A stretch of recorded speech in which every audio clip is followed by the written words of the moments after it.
So everybody is playing, in the moment. They're creating extemporaneously. They're creating based on what other people are doing. So they're listening, they're responding, they're changing what they're playing based on what their neighbor plays or somebody across from them. They're playing based on their mood, based on their orientation at the moment. So first of all, the music has to be improvised. Secondly, in order for it to be a drum circle, there can't be a leader who is telling everybody what to do, because a drum circle is a democracy. A drum circle is a collective community experience and expression. You could play a little and go hang out and listen from a distance and come back in and play a little bit more.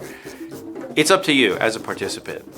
So that's a third and important criteria for determining if it's a drum circle or not.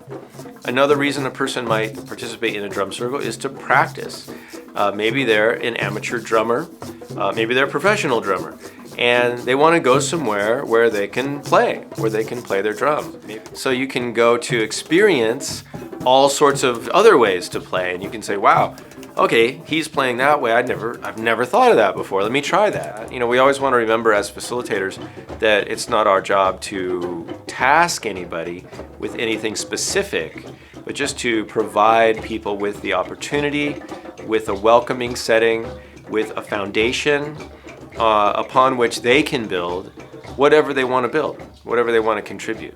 People of all ages and abilities could come together and join in this experience. Synchronizing is an empathetic technique we use to build rapport. We use it to increase our connection with individuals in the group, and we can also use it to bring out what somebody else is playing. A woman who happened to have a drum in her car after work, she just heard the sound and she walked right into our circle and said, "Can I drum with you?" It was, that's what it's all about.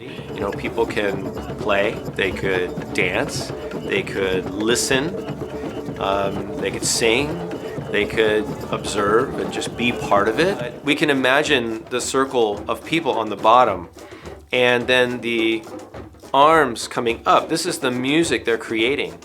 If anybody has any news that's happening, that's nice news, you want to share what's going on in the community, or what's something that's coming up that we should all know about.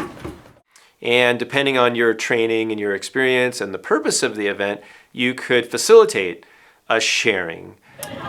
Meeting new people and constantly learning through music and drumming. The freeing sense of just kind of jumping along, as I said, this kind of natural wave of energy that people are bringing to it at any level. If I want to introduce some change in the music, but I don't want to change everything, and I don't necessarily want to just speed up or slow down, but I want to introduce something that's different, so it kind of has a refreshing effect or a focusing effect, and it doesn't interrupt the music. And this is the key about modulating.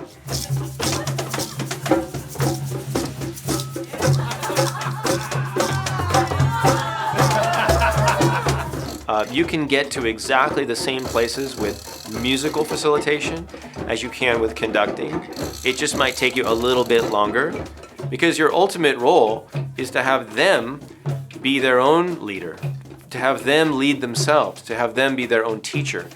If their focus is on you, how are they going to do that? So you have to find a way to say, hey, I trust you to do this on your own. You don't need me anymore. So I'm just going to fade back and let you guys take over.